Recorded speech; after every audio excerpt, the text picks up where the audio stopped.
வணக்கம் நண்பர்களே. ePro 14 ID card use பண்ணுறவங்க, அந்த சாஃப்ட்வேர் யூஸ் பண்ணுறவங்களுக்கு டிஃபால்ட்டாகவே வந்து இதில் பிவிசி கார்டுன்ற ஆப்ஷன் வந்து சூஸ் பண்ணிக்கிறீங்க. இப்போ CR18 வச்சிங்கன்னா இதுதான் வந்து பிவிசி கார்டுக்கான எக்ஸாக்ட் சைஸ். இது ஃபஸ்ட்டு உங்கள் பிரிண்டர் வந்து எந்த மாடல் சொல்லிட்டு சூஸ் பண்ணிவிட்டு அதுக்கு தகுந்த மாதிரி தான் நீங்கள் இதில் வந்து செட் பண்ணணும்.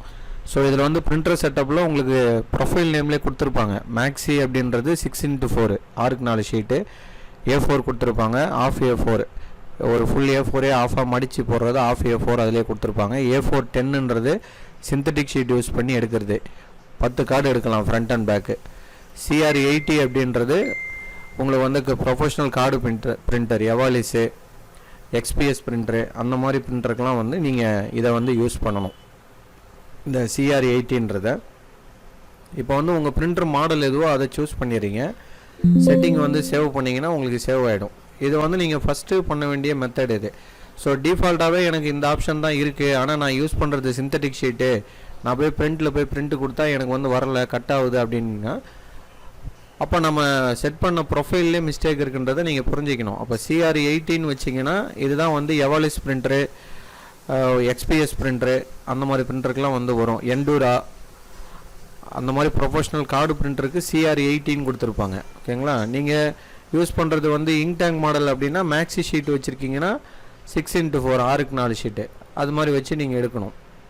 ஸோ வந்து ப்ரொஃபைலை ஃபஸ்ட்டு செட் பண்ணிக்கோங்க, அப்புறமா வந்து பிரிண்ட் ஆப்ஷனுக்கு போங்க. அதே சமயத்தில் உங்கள் பிரிண்டர்லேயும் அதே சேம் செட்டிங் இருக்கான்றதையும் நீங்கள் வந்து செட் பண்ணிக்கணும். அது வந்து கண்ட்ரோல் பேனல் போனீங்கன்னா டிவைஸ் அண்டு பிரிண்டர் செட்டிங் இருக்கும். இதுக்கு வந்து நிறைய எக்கச்சக்கமான வீடியோஸ் நம்ம மென்ஷன் பண்ணாலும் எல்லாருமே வந்து பிகினிங்லேயே வந்து மிஸ்டேக் பண்ணுறீங்க.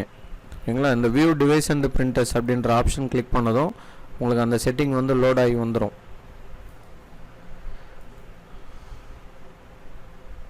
இப்போ லோட் ஆகி வந்ததும் இதில் பிரிண்டர்ஸ் அண்டு ஸ்கேனர்ஸு இது உள்ளே கிளிக் பண்ணி வந்தீங்கன்னா உங்களுக்கு டிவைஸ் கூட, அதாவது உங்கள் CPU கூட கனெக்டாக இருக்கக்கூடிய எல்லா பிரிண்டருமே உங்களுக்கு காட்டும்.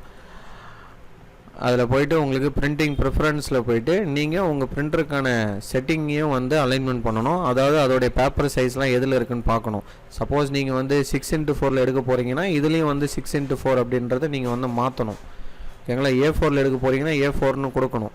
கொடுத்தீங்கன்னா தான் உங்களுக்கு அதுக்கு தகுந்த மாதிரி அவுட்புட் வரும். ஸோ இதெல்லாம் வந்து நீங்கள் புரிஞ்சுக்கிட்டு பண்ணிங்கன்னா உங்களுக்கு செட்டிங் வந்து மாறாது. இது யாருக்கு ரொம்ப முக்கியமாக சொல்கிறோம் பார்த்தீங்கன்னா, OS போட்டுட்டு அன்இன்ஸ்டால் பண்ணி ரீஇன்ஸ்டால் பண்ணுறவங்களுக்கு, சாஃப்ட்வேரே ஓப்பன் ஆகலை அதனால் வந்து நான் ரிமூவ் பண்ணிவிட்டு திருப்பி ஃப்ரெஷ்ஷாக இன்ஸ்டால் பண்ணேன் அப்படின்றவங்களுக்கு இதை வந்து நீங்கள் ஃபாலோ பண்ணணும். சப்போஸ் வந்து சில பேருக்கு வந்து சாஃப்ட்வேரோட ஐக்கான் வந்து டெலீட் ஆகிடுது அப்படின்னு சொல்கிறீங்க. டெலீட் ஆகிடுச்சு அப்படின்னா அந்த ஐக்கான் எங்கேயுமே போகாது. டிஸ்பிசியில் கிளிக் பண்ணிவிட்டு சி லொக்கேஷனில் வந்தீங்கன்னா உங்களுக்கு ஐடி கேட்னே ஒரு ஃபோல்டர் இருக்கும், வெளியிலே இருக்காது. இந்த ப்ரோக்ராம் ஃபைல்ஸ் 86ன்னு இருக்குது பாருங்கள், இது உள்ளே கிளிக் பண்ணி வந்தீங்கன்னா உங்களுக்கு ஐடி கேட்னு ஒரு ஃபோல்டர் இருக்கும். சப்போஸ் அப்படி இல்லை அப்படின்னா வேறு லொக்கேஷனில் இருக்கான்னு செக் பண்ணிக்கோங்க. இப்போ வந்து எனக்கு இந்த 2 லொக்கேஷன்லையுமே இல்லை. அப்போ நான் என்ன பண்ணுறேன் அப்படின்னு பார்த்தீங்கன்னா உள்ளே வந்து செக் பண்ணி பார்க்குறேன். ஒரு ஃபோல்டராக ஓப்பன் பண்ணி பார்த்தீங்கன்னா நாம் வந்து எதில் இன்ஸ்டால் பண்ணோம் அப்படின்றது உங்களுக்கு காமிக்கும். ஸோ அதில் போனீங்கனாலும் உங்களுக்கு வந்து ஷார்ட்கட் வந்து இருக்கும். ஸோ இப்போ வந்து நான் யூசர் லொக்கேஷனில் வச்சுருக்கேன். இப்போ பார்த்தீங்கன்னா ePro 14ன்ற ஃபோல்டரை ஓப்பன் பண்ணிங்கன்னா உங்களுக்கு டோருக்கு பாருங்கள் ஷார்ட்கட்டு, அதான் அப்ளிகேஷன் வந்து காமிக்கும். அது மேலே வச்சு ரைட் கிளிக் பண்ணிவிட்டு உங்களுக்கு வந்து சென்ட் டு டெஸ்க்டாப் அப்படின்ற ஒரு ஆப்ஷன் வந்து ஷோ ஆகும். டோருக்கு பாருங்கள் சென்ட் டூன்னு, இந்த சென்ட் டூவில் போயிட்டு டெஸ்க்டாப்ன்ற இடத்துல கிரியேட் ஷார்ட்கட்னு இருக்கும். அதில் வந்து நீங்கள் மவுஸால் ஒரு கிளிக் பண்ணிட்டீங்கன்னா டெஸ்க்டாப்பில் அந்த டெலிட் ஆன ஐக்கான் வந்து வந்துடும். அதை மீறியும் வரல அப்படின்னா உங்கள் சிஸ்டமில் இருக்கக்கூடிய ஆன்டிவைரஸை ஆஃப் பண்ணிவிட்டு மறுபடியும் வந்து நாங்கள் அனுப்பக்கூடிய லிங்க்லேருந்து டவுன்லோட் பண்ணுற செட்டப் ஃபைலை வந்து ரீஇன்ஸ்டால் பண்ணிங்கன்னா உங்களுக்கு ஐக்கான் வந்து வந்துடும். ஸோ ePro ரிலேட்டடாக வரக்கூடிய சின்ன சின்ன இஷ்யூஸை நீங்களாகவே சால்வ் பண்ணிக்கலாம். டோருக்கு பாருங்கள், இந்த மாதிரி லிங்க் அனுப்பி நீங்கள் டவுன்லோட் பண்ணியிருப்பீங்க, அந்த ஃபைலை மறுபடியும் ரீஇன்ஸ்டால் பண்ணிங்கன்னா வந்துடும். ஸோ இவ்வளோ தான் ப்ரொசீஜர். ஸோ ePro ரிலேட்டடாக வேறு ஏதாவது டவுட்ஸ் இருந்தாலும் டிஸ்கிரிப்ஷனில் என்னோடய நம்பர் இருக்கும், சாட் பண்ணுங்கள், நான் எக்ஸ்பிளைன் பண்ணுறேன். ஸோ தேங்க்யூ ஃபார் வாட்சிங்.